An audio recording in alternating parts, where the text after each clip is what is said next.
The Anti-Defamation League estimates a nearly 400% increase in anti-Semitic incidents since October the 7th. The FBI is warning of historic levels of anti-Semitism and threats to Jewish and Muslim Americans. News Nation's Nancy Liu has a closer look at what we're seeing. Heightened security has now become the norm at Jewish places of worship everywhere, including here in Los Angeles, all due to a surge in hate crimes around the world, seemingly around the clock. In cities nowhere near the Middle East, many of them, both Jews and Muslims, are living in fear. In Paris, a number of buildings where many Jews reside spray painted with Stars of David, a chilling reminder of the Holocaust.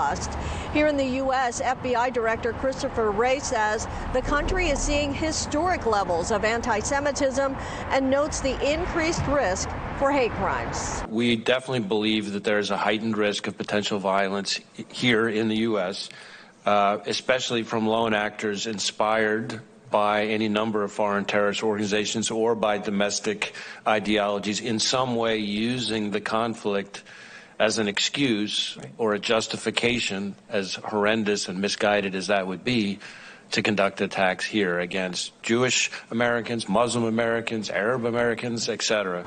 Just this week, the arrest of a 21-year-old student at Cornell University. Patrick Dye is facing federal charges for allegedly using an online discussion site to call for the deaths of Jewish people, young and old. He allegedly threatened to shoot up the dining hall that caters to a predominantly kosher student population located next to the Cornell Jewish Center. We always knew that there could possibly be a threat to us, and we never thought it would happen, but it has happened. In the Chicago area, a man is pleaded not guilty to murder, attempted murder, and a hate crime in the fatal stabbing of a 6-year-old Palestinian American boy. The attack also left his mother seriously injured. Authorities believe he targeted them because of their Muslim faith. And the Anti-Defamation League estimates that anti-Semitic attacks are up by nearly 400%. All right, Nancy Liu reporting there. Joining me now, Senior Director of Policy and Political Affairs for the American Jewish Committee, Julie Rayman. Julie, thank you for being with us. I think it's important that maybe we start by talking about why there is such global hatred towards Jews. How do you answer that question right now? It's an age-old problem. It's an age-old question. And I don't necessarily think it's, in this moment, the right question. The right question is, why is this allowed to be a part of the conversation in the public discourse in the way that it is now?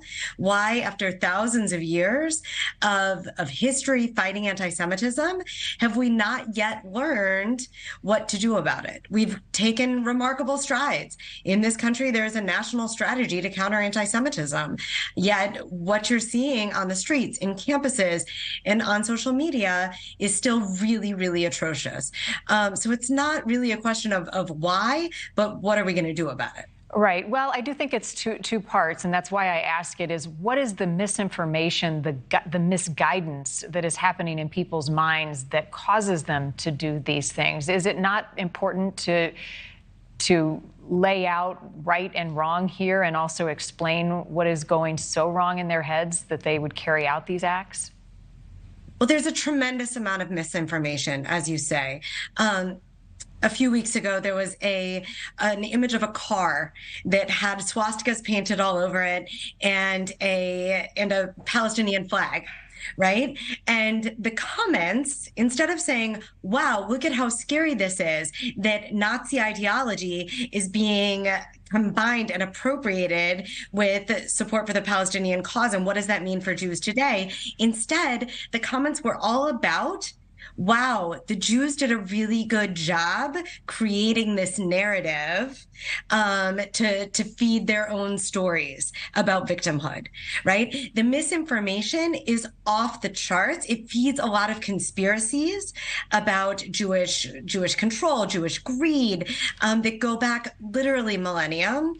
And what's happening in this moment is that because tensions are so high, because whenever there is violence violence in the Middle East. We find it exported to streets across the world. It's actually becoming very violent and very scary. And to your second point, what do you do about it? Talk about some of the things that your organization is doing to combat this. In a lot of ways, it's the same work that we have been doing, unfortunately, but it's making sure that elected officials understand what's at stake and that they're taking actions to protect the Jewish community in voice and in deed. At this moment, there are synagogues that on their own volition are spending thousands of dollars on security to keep people safe when they go to pray and worship in the United States, a country built on those freedoms.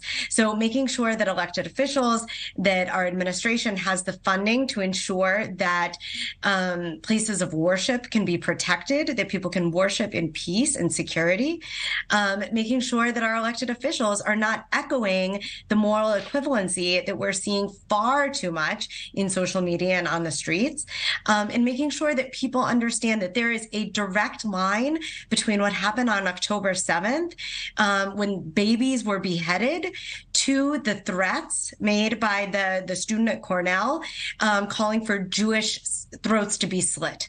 There is a direct line there. There's a direct connection, and one that we have to reject categorically. Right. And it's not just we are seeing attacks against Jews. We just mentioned a moment ago that 6-year-old Palestinian-American boy in Illinois who was stabbed to death. His mom was attacked as well for being Muslim.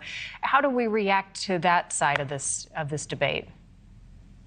With a recognition that fighting hate and having empathy is not a zero-sum game. We can fight for Muslims in America to have the same rights to worship, to assemble, that we're saying Jews need in this moment. Mosques need those same protections that synagogues are seeking now as well. The exportation of this conflict is a threat to America. It's a threat to our values. And the appropriate response among people of all goodwill is to reject it, and reach out to anyone feeling vulnerable, whether they're Jews or Muslims, or other populations, with empathy, with care, with love and compassion. Yeah, call it what it is. It is hate, and we have to respond differently. Julia Rayman, thank you. Thank you very much. It's been 20